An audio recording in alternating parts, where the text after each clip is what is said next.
Welcome back. We're checking out part 3 of My Friend Douglas, which is lines 63 to 87. In this section, it asks us to circle words that indicate the sequence of events. I have boxed them in. You will see them as I read. There are certainly other ones that you could make note of. So circle or box in whatever you think helps you figure out that the author is telling you a list of things that happened in order. And then it asks us to underline Douglas's response to the news of Lincoln's death. I've underlined the quotes that the story gives us that Douglas says about it.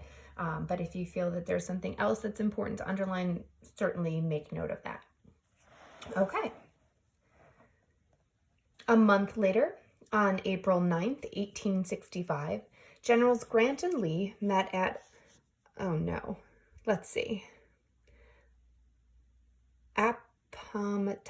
Appomattox. We're going with Appomattox. I have no idea if that's how you actually pronounce it.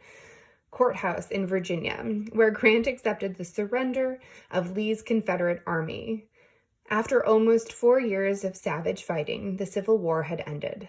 Guns are firing, bells ringing, flags flying, men laughing, children cheering, all jubilant.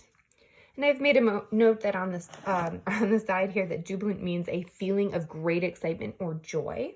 It's a really fun word, I think. So even though it starts, that sentence starts with guns are firing, it's more of like shots just being fired in the air, and everybody is happy and celebrating the fact that the war is coming to an end. Gideon Welles, Lincoln's Secretary of the Navy, recorded in his diary all of that. Okay. Throngs of people collected around the White House calling for the president. When Lincoln appeared, he asked the band to play Dixie, a popular minstrel tune that had become associated with the Confederate cause. "It's one of the best tunes I ever heard," Lincoln told the crowd. He joked that the tune was now a lawful prize since we fairly captured it. So the band played Dixie, then struck up Yankee Doodle. 5 days later, as Lincoln sat watching a play with his wife at Ford's Theater in Washington, the president was shot in the head by actor John Wilkes Booth. Lincoln died early the next morning, April 15th, 1865.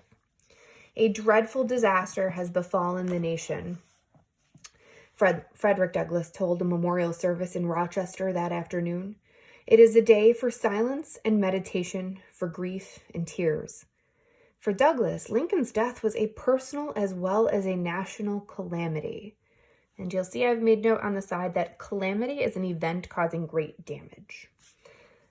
He felt that he had lost a friend, and how deeply he mourned that day for Abraham Lincoln, I dare not attempt to tell. It was only a few days ago that I shook his brave, honest hand and looked into his gentle eye and heard his kindly voice. Okay. So again, you can see the stuff that I boxed in or circled and the stuff that I underlined. But the stuff that I boxed in helps us figure out when stuff is happening in the order that they're happening in. The author is giving us a sequence here, a list of things chronologically, and those words that I boxed in help us figure out that sequence. Okay. Then down at the bottom, it asks us to reread the last paragraph or two. Let's see, 80 to 87. So it's these two paragraphs here. In what way is Lincoln's death a calamity or a huge disaster or an event that caused damage for Douglas?